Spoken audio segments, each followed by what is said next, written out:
no way connected. From outside this world. What in the tree running across the ship?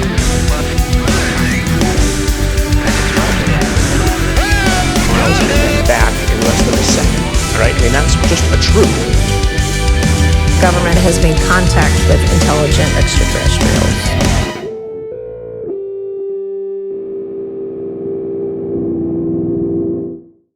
Hello everybody, welcome to Sentinel News.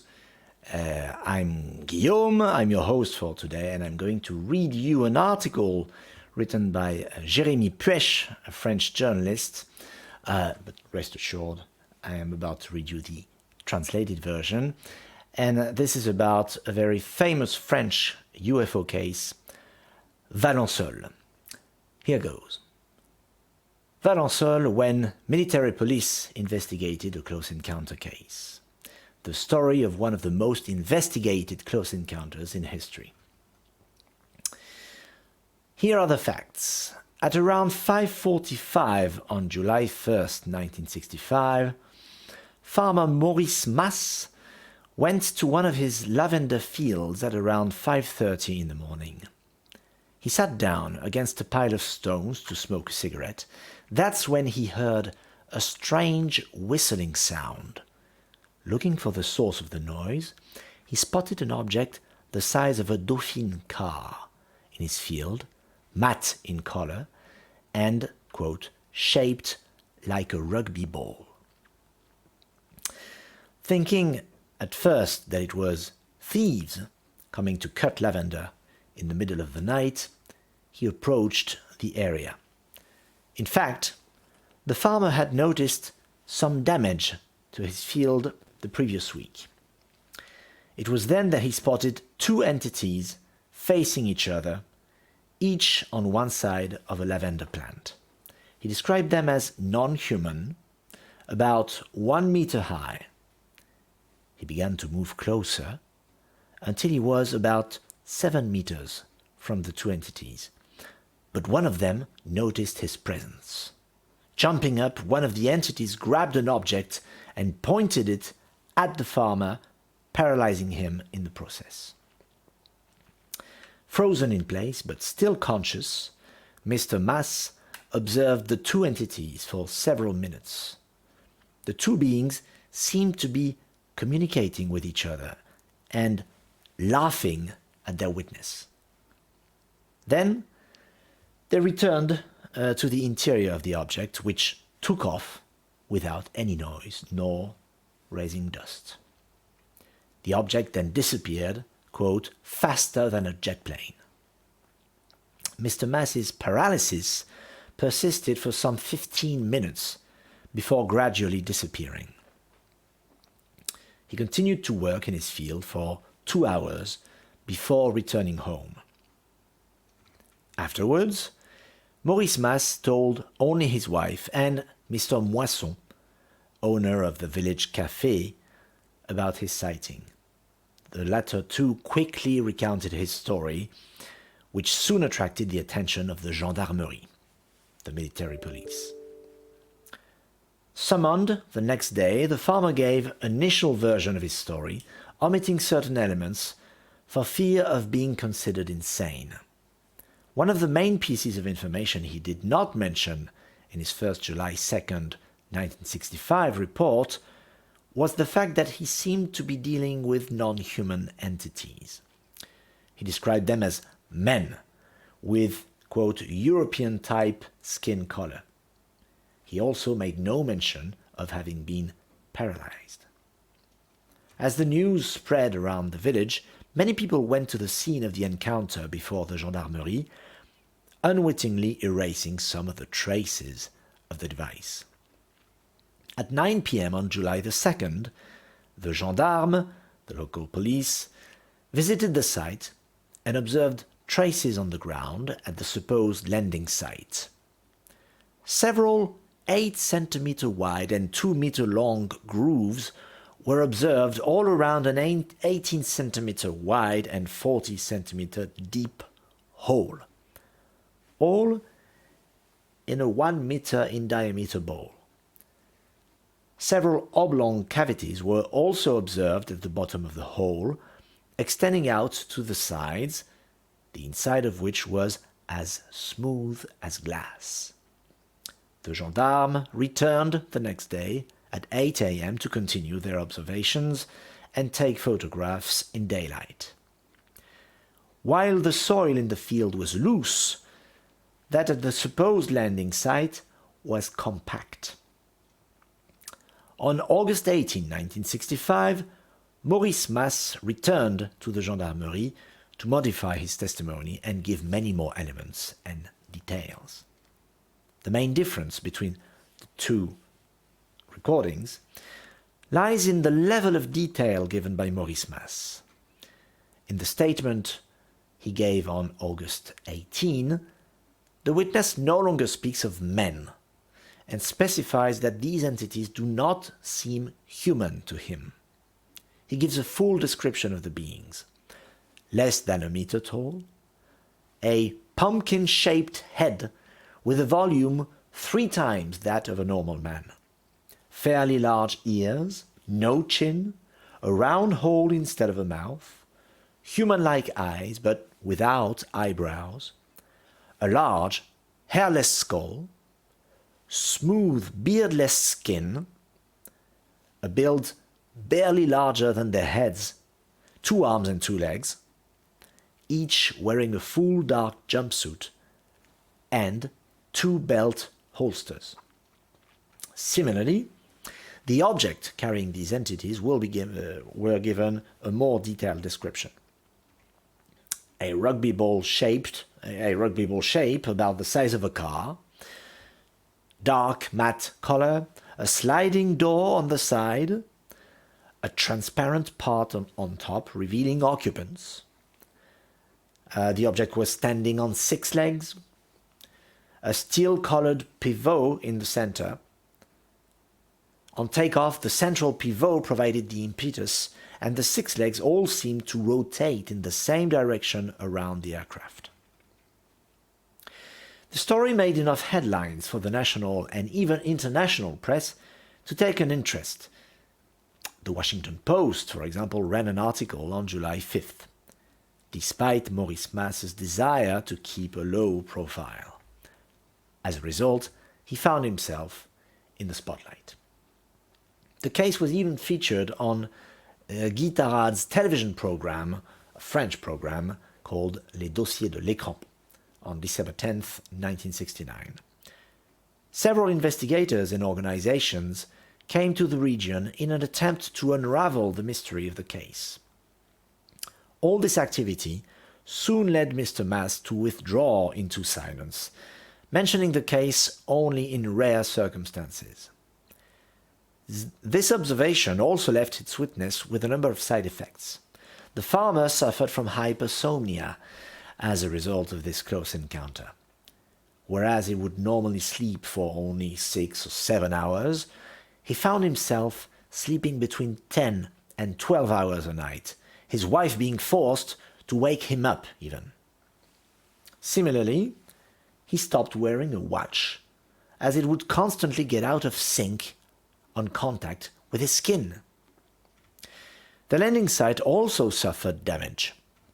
Several almond trees around the site turned yellow on the side close to the aircraft, as if they had been subjected to intense heat.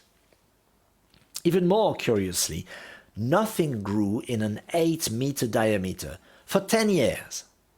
These 2 elements led astronomer and ufologist Pierre Guérin to deduce that this was the result of Foucault currents due to strong electromagnetic radiation. A number of organizations subsequently investigated the Valensole case. Among them was GEPA, a French association founded in 1962 by René and Francine Fouéré, bringing together French scientists and military personnel. Maître Chotard, then a magistrate at the Lyon Court of Appeal and a member of GEPA, conducted his own investigation and concluded that Mr. Mas was honest in his testimony and that he had been, quote, the object of an unusual and, it would seem, extraterrestrial visit. End quote. The Uranos Commission also took an interest in the case. One of its members, Henri-René Guilleux, broke his pocket knife trying to recover samples from the supposed landing site, as the ground was still extremely hard. One hypothesis put forward by some journalists, in articles published in Le Méridional and Le Monde, two French newspapers, was that Maurice Mas had mistaken the UFO for a helicopter. Indeed, at the time, a series of military exercises were taking place in the area. The farmer took exception to this theory, retorting that, quote, "The machine had neither rotor nor blades. I've got the pretension of I think I know how to recognize a helicopter. It wasn't a helicopter. I'm positive about this. The cabin was oval-shaped. But I never said it was a flying saucer." End quote. What's more, the witness was accustomed to seeing helicopters land in his field and to interacting with the pilots on a regular basis. As is so often the case, this attempt at a prosaic explanation shows a lack of intellectual honesty, seeking only to explain the sighting quickly without attempting to find an origin for the secondary effects suffered by Mr. Mas, or even simply for the various traces on the ground. In 1999, the Cometa report also revisited the case, offering a possible explanation for the paralysis described by the witness. The hypothesis was that Maurice Mas could have been the victim of a, quote, analogous pulsed microwave effect, end quote, corresponding to certain anti-personnel microwave weapon systems developed for the army. Based on the gendarmerie investigation, the Cometa team concluded that, quote, despite some contradictory elements in Maurice Mas's account, the evidence gathered by the two gendarmerie brigades confirms the plausibility of the facts, in particular, the effects on the environment and on the witness himself, who for several months spent 12 to 15 hours a night as a result of the paralysis he had suffered, and that there are no particular elements to suggest that he was a chronic liar or that a hoax was being set up. End quote. Formed in 1977, GAPAN gathered together several testimonies and documents on the Valensole case, but did not carry out a full investigation, as the Institute felt it, quote, would probably not have been very fruitful given the length of time since the event, end quote. Nevertheless, with the various investigations and elements accumulated for this case, GAPAN categorized it as a D, the highest level of strangeness in the Institute's classification system. Maurice Mas was subsequently interviewed by several ufologists, including Aimé Michel and Jacques Vallée. Academician Yves Rocard, the father of the French atomic bomb, also spoke at length about the Valensole case. It would seem that Jacques Vallée and Marie-Thérèse de Brosse were the people who conducted the most thorough interview with Mr. Mas, who agreed to tell them all about his observations on their promise not to reveal anything. So, the mystery remains. Since Robert Hastings' book, UFOs and Nukes, studied the link between the development of atomic energy and UFO activity, it is hard to ignore the relationship between nuclear power and the phenomenon today. Also this year, the SCU, Scientific Coalition for UAP Study, issued a statistical study on the number of sightings around nuclear facilities. Based on reports of sightings between 1945 and 1975, the study concludes that one of the most likely explanations for UFO activity is the monitoring of global atomic weapons development. With all this in mind, It is interesting to note that the Valensole Plateau, where Mr. Massey's close encounter took place, is just a 30-minute drive from the CEA, the French Atomic Energy Commission Center in Cadarache. The facility was inaugurated 2 years before the event, on May 30th, 1963, with the initial aims of studying naval nuclear propulsion for submarines, as well as the development of fast neutron reactors. Also noteworthy was the announcement, 2 months before Mr. Massey's comments, of the creation of the Plateau d'Albion military base, located 70 kilometers from Valensole. The aim, building this base, was to be the only nuclear firing site on French territory. Until 1963, the Plateau de Valensole was still being considered as a site for the base's construction, before the Plateau d'Albion was finally chosen. The base was permanently closed on September 16, 1996, but the area remains a hotspot for UFO sightings in France to this day. A number of scandals subsequently erupted concerning pollution and irradiation of the site's employees. It's also important to note that lavender is one of the most radio-accumulating organisms, absorbing large quantities of radiation in the event of radioactive pollution. In this context, it is possible to find an interpretation for Maurice Massey's observation. The two entities observed by the witness, collecting samples from his lavender shoots to perhaps monitor soil and environmental contamination from nearby nuclear studies. Indeed, this hypothesis could explain the fact that several lavender plants had disappeared in the preceding days, not torn up, but carefully cut or broken. All this, of course, is purely speculative. What is interesting about the Valensole case is the similarities with other sightings and close encounters, notably the Socorro case. On April 24, 1964, just 1 year before the Valensole case, police officer Lonnie Zamora was chasing a hit-and-run driver when he noticed a huge flame in the desert. Giving up the chase, he approached the area, eventually observing an egg-shaped object on the ground with what appeared to be two small people in white jumpsuits moving around it.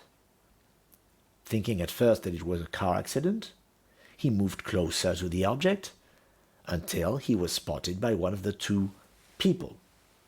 Frightened, the officer ran off, heard a deafening noise, and saw the object take off vertically before rapidly moving away from the area.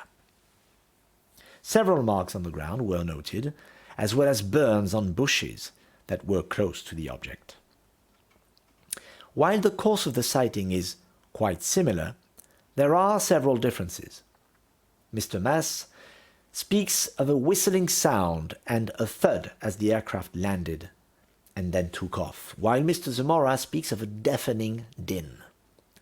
Likewise, Mr. Massey's testimony, unlike that of Mr. Zamora, reveals no visible flames. The behavior of the beings seen in is similar in both cases, the difference being that Mr. Zamora was not paralyzed, the entities ascending at full speed into the object. And finally, although ground traces were present in both cases, their configuration differs, perhaps suggesting two different aircraft. Ufologist Aimé Michel commented at the time on the Valensole case, quote, "If the witness invented the thing, it is entirely consistent with what we already know. In particular, an observation made on April 24, 1964 in the US, where a craft of the same type was seen in the Socorro region of New Mexico." End quote. In any case, numerous sighting reports mention avoid objects, which seem to be a fairly common form in UFO sightings, even as recently as Eric Taber's testimony about an object recovered by the CIA in the 1980s. You can find the link to this case in the written version of this article on sentinelnews.substack.com. Almost 60 years after the event, Mr. Mass's close encounter remains a mystery known the world over. Despite dozens of different investigations, no final explanation has yet been found. In 2024, Dominique Filol will present his new film, Valensole, which traces the consequences Mr. Mass had to face following this close encounter. The director, who was a guest on the internet UAP show, then again you'll find the link in the written version of this article, described how he had become aware of the multitude of strange occurrences in the Valensole region. During his research for the fiction film inspired by real events, he heard several accounts of close encounters from locals who chose not to talk openly about them, like Mr. Mass, preferring to avoid the media notoriety and stigma that would follow. In any case, we'll certainly never know the whole truth about this case, Maurice Mass having decided to keep part of his experience secret, explaining to journalist René Pacaud in 1972, quote, "I can't say everything I've seen. Nobody would believe me." End quote. In all the years following his experience, the farmer would never go back on his statements to admit to a potential hoax. Despite media pressure, which could have prompted to declare it a false story simply to be left alone, Mr. Mass remained true to his statements. He never sought to monetize his experience, although he was invited to take part in several conferences around the world to share it, something he refused each time. The farmer passed away on May 14th, 2004. Maurice Mass soon left it to Maurice Chassepoul to tell his story to the curious. President of Mémoire Vivante, which is French for living memory, and which is an association dedicated to preserving the heritage of the Valensole commune, Mr. Chassepoul, the president, declared in Dominique Filol's documentary OVNI, une affaire d'État, UFOs, a state affair, he said, and that's a phrase I'll never forget, "In their eyes, I read kindness." Well, for me, that sums up the whole story. You don't make something up like that. That's the end of the article. Thank you for listening, and see you soon. No way connected. From outside this world. Watch in the tree running across the ship.